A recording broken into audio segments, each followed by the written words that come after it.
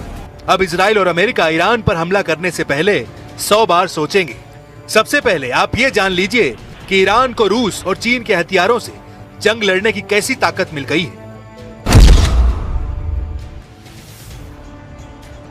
Iran को रूस और चीन से मिलने वाली सैन्य मदद को लेकर इजराइल से लेकर अमेरिका तक कोहराम मचा हुआ है। सोशल मीडिया और कुछ समाचार रिपोर्ट्स में दावा किया गया कि चीन से 16 लड़ाकू विमान ईरान पहुंच चुके हैं। ये दावे कितने सच्चे या झूठे हैं, इस पर पुख्ता तौर पर कुछ नहीं कहा जा सकता है, लेकिन इतना तय है कि इस वक्त रूस और चीन मिलकर ईरान को एक ऐसा सुरक्षा कवच देने में जुटे हैं जो उसे अमेरिका और इजराइल के भयानक और तूफानी हमलों से बचने में मदद कर सकता है। ईरान ने रूस से 48 सुखोई और 35 लड़ाकू विमानों का सौदा किया था। हालिया लीक हुई सैन्य दस्तावेजों के मुताबिक रूस इनमें से 16 विमानों का पहला बैच तैयार कर रहा है। खबर यह भी है कि चीन अपने सीधे तौर पर J-20 या J-16 विमान ईरान को नहीं दे रहा है, लेकिन वह ईरान को HQ-9B एयर डिफेंस सिस्टम और उन्नत ड्रोन तकनीक की आपूर्ति कर चुका है। सोशल मीडिया पर चल रही खबरें रूस के 16 विमानों के बैच और चीन की तकनीकी मदद को मिलाकर पेश की जा रही हैं। रिपोर्ट्स के मुताबिक रूस का उन्नत S-400 एयर डिफेंस सिस्टम अब ईरान में तैनात किया जा चुका है। यह अमेरिका और इजराइल के लिए सबसे बड़ी चिंता है, क्योंकि उनके स्टील्थ विमानों को भी ट्रैक कर सकता है। रूसी कारखानों में ईरान के लिए 16 विमानों पर काम चल रहा है। ईरानी सांसदों के अनुसार अगले 2-3 महीने के भीतर इनका पहला हिस्सा ईरान की वायुसेना में शामिल हो सकता है। वहीं चीन ईरान के साथ सैटेलाइट डेटा साझा कर रहा है। इससे ईरान को इजरायली और अमेरिकी गतिविधियों पर नजर रखने में मदद मिल रही है।